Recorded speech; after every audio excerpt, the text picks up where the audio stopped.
Hello students, mission graduate पर आपका स्वागत है। मैं हूं विकास। आज हम बात करेंगे BA BSc second year analytical geometry and vector calculus chapter number 5 that is cone. जी हाँ, आज हम कोन की स्टार्टिंग करने जा रहे हैं। बिल्कुल आसान चैप्टर्स हैं, ठीक है। सबसे पहले हम बात करेंगे कि कोन की डेफिनेशन की, ठीक है, कि कोन होता क्या है, ठीक है। उसके बाद होमोजेनियस इक्वेशन की, देन कोन की इक्वेशन की, ठीक है। आज हम इंट्रोडक्शन पार्ट कवर करने जा रहे हैं, ठीक है। तो सबसे पहले बात करते हैं कोन की डेफिनेशन की कि कोन होता क्या है, ठीक है। तो डेफिनेशन कहती है a cone is a surface generated by a moving straight line, ठीक है, which passes through a fixed point and satisfies one more condition. For example, it may intersect a given curve और touch a given surface और make a given angle with a given line through the fixed point, ठीक है। That is, the fixed point A is called the vertex. The moving straight line is in any position. It's called a generator. The fixed curve is called the guiding curve of the cone. ठीक है, ये अपने पास कहते हैं। यहाँ पे देखो तीन मेन चीज क्या है। सरफेस है, ठीक है, किसे जनरेट होना है? मूविंग स्ट्रेट लाइन से। एक स्ट्रेट लाइन है, वो मूव करते हैं, उससे सरफेस जनरेट होगा। और जो कोन है वो क्या करता है? जो अपने पास एक फिक्स्ड पॉइंट है उससे पास करता है। उस फिक्स पॉइंट को हम वर्टेक्स बोलते हैं, ठीक है। देन और ये क्या करेगा? जो गिवन कर्व होगा, ठीक है, जिसको हम गाइडिंग कर्व बोलते हैं, उसको इंटरसेक्ट करेगा। मतलब क्या? देखो यहाँ से मेरे पास एक पॉइंट है, ये मेरे पास एक फिक्स पॉइंट है, इसको कोऑर्डिनेट मान सकते हो आप अल्फा बीटा गामा, ठीक है, ये कोऑर्डिनेट आप दे सकते हो, ठीक है। ये मेरे पास फिक्स पॉइंट है, राइट। और यहाँ पे मेरे पास प्यारे बच्चों को एक कर्व है, गाइडिंग कर्व, ठीक है। गाइडिंग कर्व आप अच्छे से समझते हो क्योंकि हम जो अपना सिलेंडर चैप्टर था उसके अंदर अच्छे से इसके ऊपर डिस्कस कर चुके हैं, ठीक है। अगर आपने वो वीडियो नहीं देखी है अभी तक तो उसको देख लीजिए सिलेंडर के अंदर, ठीक है। वहाँ पे गाइडिंग कर्व को अच्छे से एक्सप्लेन किया गया है और जनरेटिंग लाइंस को भी अच्छे से एक्सप्लेन किया गया है, ठीक है। देखो ये अपने पास एक फिक्स पॉइंट है, ये अपने पास एक गाइडिंग कर्व है, ठीक है। कोई भी कर्व हो सकता है यहाँ पे। और ये मेरे पास प्यारे बच्चों इसकी एक एक्सिस, ठीक है, ये एक्सिस मान लेते हैं यहाँ पे। डेफिनेशन क्या कहती है? मूविंग स्ट्रेट लाइन क्या करेगी? इससे पास करेगी और इसको टच करेगी, ठीक है। इसको टच करेगी या इसको इंटरसेक्ट करेगी, ठीक है। तो यहां से मैं क्या करता हूं? स्ट्रेट लाइन को ड्रॉ कर देता हूं, ठीक है। जो स्ट्रेट लाइन ड्रॉ की मैंने, ये मेरे पास क्या है? Moving straight line, that is, इसी को हम क्या बोलते हैं? जनरेटर बोलते हैं, ठीक है। जो लाइन मेरे पास है ये क्या है? जनरेटर। ये क्या करेगी? ये कोन को जनरेट करेगी, ठीक है। ये चीज क्या है? जो अपने पास ये लाइन है, इसको क्या किया? इसको एक एंगल से मूव करा दिया, ठीक है। इसको एक एंगल से मूव करा दिया तो इस एंगल को हम मान लेते हैं कि अपने पास क्या? थीटा एंगल है, ठीक है। थीटा एंगल बोल दो, कुछ बोल दो, कोई इशू नहीं है, एंगल है ये दोस्तों, ठीक है। अल्फा को थीटा को, जो ये एंगल है प्यारे बच्चों, इस एंगल का नाम है सेमी वर्टिकल एंगल,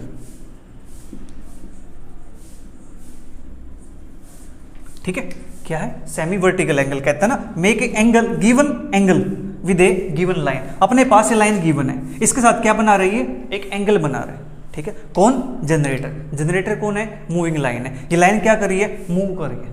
ये लाइन मूव करेगी यहाँ पे, फिर आगे मूव करेगी, फिर आगे मूव करेगी। जैसे अपने पास यहाँ पे ना एक गाइडिंग कर्व है नीचे इस टाइप से, तो लाइन यहाँ मूव करते, फिर यहाँ करते, फिर यहाँ इस टाइप से मूव करते जाएगी। जब मूव करेगी तो वहां से एक सरफेस जनरेट होगा, ठीक है। अपने पास क्या है? देखो ये लाइन यहाँ पे आएगी मूव करती हुई, ये लाइन इसी प्रकार से यहाँ पे आ जाएगी मूव करती हुई, ठीक है। इसी प्रकार से लाइन अपने पास यहाँ हो जाएगी, यहाँ हो जाएगी, ठीक है। इसी प्रकार से लाइन अपने पास ये बन जाएगी, ठीक है। तो ये अपने पास क्या बनाती है प्यारे बच्चों? ये बनाती है कोन, ठीक है। तो अपने पास ये कोन बन गया, ठीक है। मैं यहाँ पे नीचे नहीं दिखा रहा इसको, नीचे क्योंकि यहाँ पे दिखाएं, फिर डॉटेड लाइन दिखानी पड़ेगी मुझे, ठीक है। आप इसका समझदार हो, कितना तो आप समझ गए हो कि जो लाइन है वो पीछे भी इसकी, ठीक है। क्योंकि हम बात किसी करें, हम बात करें प्यारे बच्चों 3D की, ठीक है। और 3D को हम समझ रहे हैं 2D के ऊपर, ठीक है। तो ये अपने पास जो सरफेस जनरेट हो गया है, ये अपने पास क्या बनाता है? कोन बनाता है, ठीक है। ये अपने पास जनरेटर हो गया, मूविंग लाइन है। ये लाइन मूव करती है तो अपने पास एक सरफेस जनरेट होता है, ठीक है। और ये अपने पास कोई गिवन कर्व है, इस कर्व को हम बोलते हैं गाइडिंग कर्व, ठीक है जी।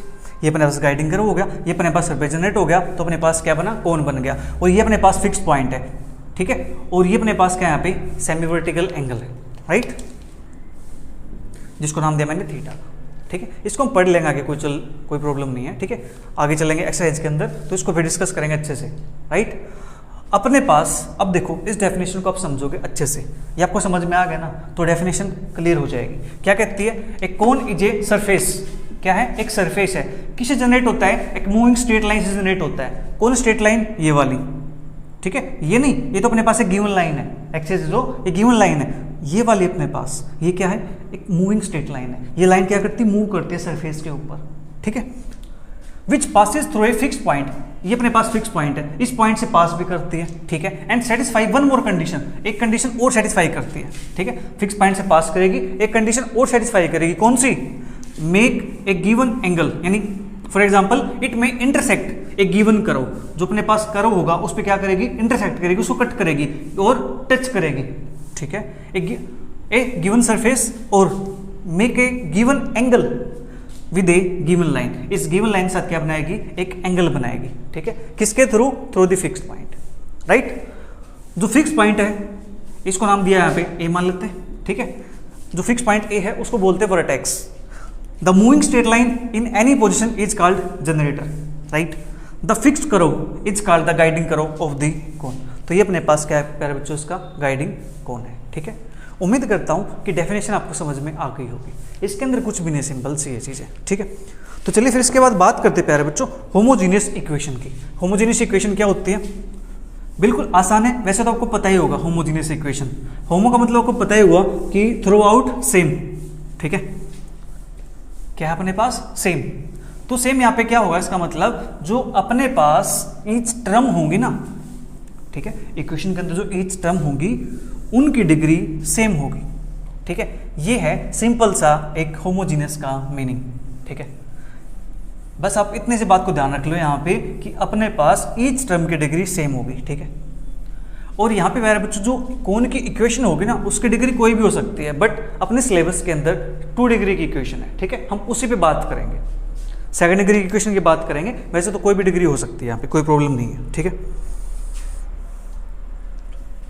अब अपने पास है homogeneous equation.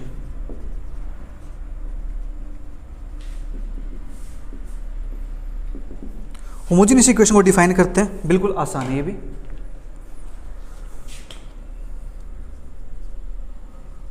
An equation f of x, y, z is equal to 0, it's said to be homogeneous.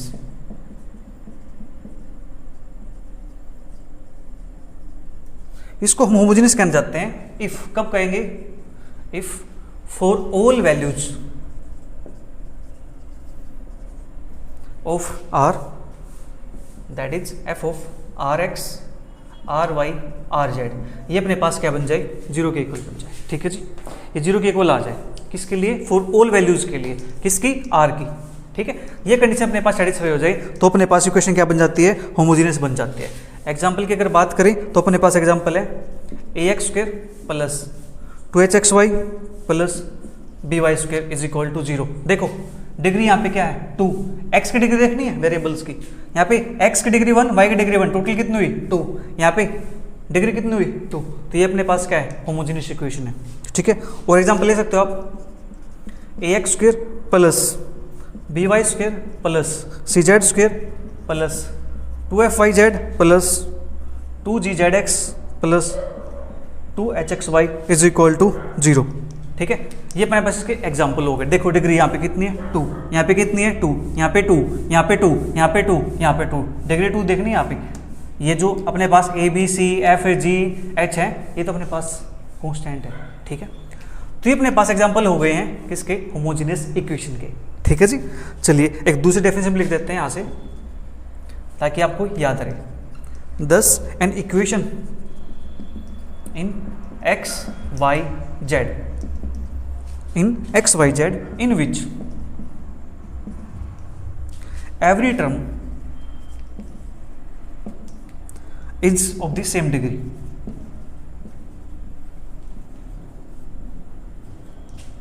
it's called homogeneous equation, it's called a homogeneous equation। क्या है, ईच टर्म की डिग्री प्यारे बच्चों सेम होगी। बस जल्दी से इसको नोट कर लीजिए, फिर बात करते हैं नेक्स्ट इक्वेशन ऑफ कोन की। ठीक है, जल्दी से कीजिए नोट इसको एक बार।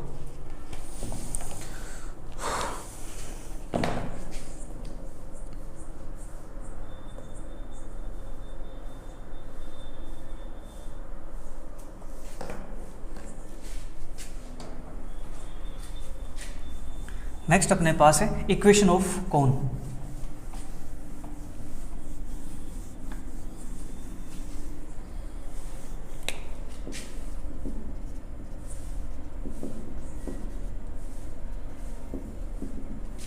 इक्वेशन ऑफ कोन के अंदर अपने पास to find the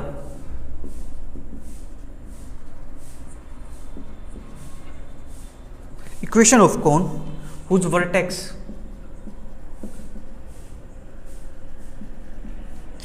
is the origin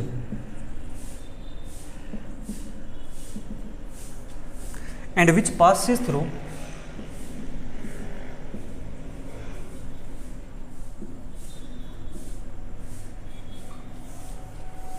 the curve of intersection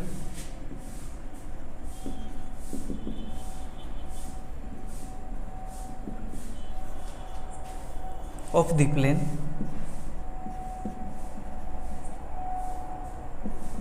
Lx plus my plus nz is equal to p and the surface ax square plus by square plus cz square is equal to 1। ठीक है, to find the equation of cone whose vertex is the origin and which passes through the curve of intersection of the plane Lx plus my plus nz is equal to p and the surface ax square plus by square plus cz square is equal to 1। ठीक है जी, हमें यहाँ से कोन की equation को find करना है जिसका जो वर्टेक्स है वो कहाँ पे है, ओरिजिन पे है, कुछ इस टाइप से। ये अपने पास ओ हो गया ओरिजिन, कोऑर्डिनेट इसके 0 0 0। ठीक है, ये अपने पास ओरिजिन है, इसका वर्टेक्स यहाँ पे आएगा। ठीक है, हमें कोन की इक्वेशन फाइंड करनी है जो प्लेन से इंटरेक्ट करती है और सरफेस से पास करती हो जाती है यहाँ से। ठीक है, यानी इंटरेक्ट करेगी इन दोनों को, राइट। तो निकालते इसकी इक्वेशन, बिल्कुल आसान है। The given equation of plane is अपने पास क्या है, Lx plus my plus nz is equal to 1 as equal to p। इसको मान लेता हूँ equation number 1 and equation of given surface is अपने पास क्या प्यारे बच्चों, ax square plus by square plus cz square is equal to 1। ये हो गया अपने पास इक्वेशन नंबर 2। ठीक है, अब यहां से हमें करना क्या है, जो इक्वेशन होगी कोन की उसको होमोजेनियस बनाना है। देखो यहाँ पे मेरे पास 2 डिग्री की इक्वेशन है, x square y square z square, लेकिन यहाँ पे मेरे पास 1 डिग्री की इक्वेशन है। ठीक है, तो हम यहाँ से कैसे सोल्व कर सकते हैं इसको, 2 डिग्री की इक्वेशन कैसे बना सकते हैं। देखो फ्रॉम इक्वेशन 1 से we get Lx plus my plus nz upon p is equal to 1। इसको नाम दिया मैंने इक्वेशन नंबर 3 का। ठीक है, टू मेक इक्वेशन 2 होमोजीनियस। ठीक है, बाय यूजिंग इक्वेशन नंबर 3। ठीक है, इक्वेशन 3 का यूज करके हम इक्वेशन 2 को होमोजीनियस बनाएंगे। ठीक है, प्यारे बच्चों बहुत तेज तूफान आ चुका है, चलिए इसका इंट्रोडक्शन कंप्लीट करते हैं। ठीक है, एक्सरसाइज की बात हम कल कर लेंगे। देखो अपने पास यहाँ पे 2 डिग्री की इक्वेशन है, यहाँ पे मेरे पास 1 है। ठीक है, इसको मैं दोनों साइड स्क्वायर कर दूं, क्या दिक्कत होगी, 1 का स्क्वायर 1 ही रहता है ना। ठीक है, तो यहाँ से मेरे पास आ जाएगा ax square plus by square plus का cz square is equal to that is Lx plus my plus का nz अपॉन में p इसका whole square which is the required equation of cone. ठीक है, बस आपको ये काम करना है, स्क्वायर बोथ साइड किया, 1 का स्क्वायर 1 ही होता है, राइट इक्वल है दोनों की तो लेफ्ट भी इक्वल हो जाएगी फिर। ठीक है, तो अपने पास ही आ जाती है इक्वेशन ऑफ कोन। ठीक है जी, तो प्यारे बच्चों आज के लिए इतना ही। तूफान बहुत तेज आ चुका है, बिल्कुल अंदर की तरफ घुस रहा है, मैं भी अब नीचे जाने वाला हूँ, तो बने रहे मेरे साथ, बात करेंगे एक्सरसाइज क्वेश्चन की नेक्स्ट क्लास के अंदर। तब तक के लिए bye bye, take care, see you, thank you for watching.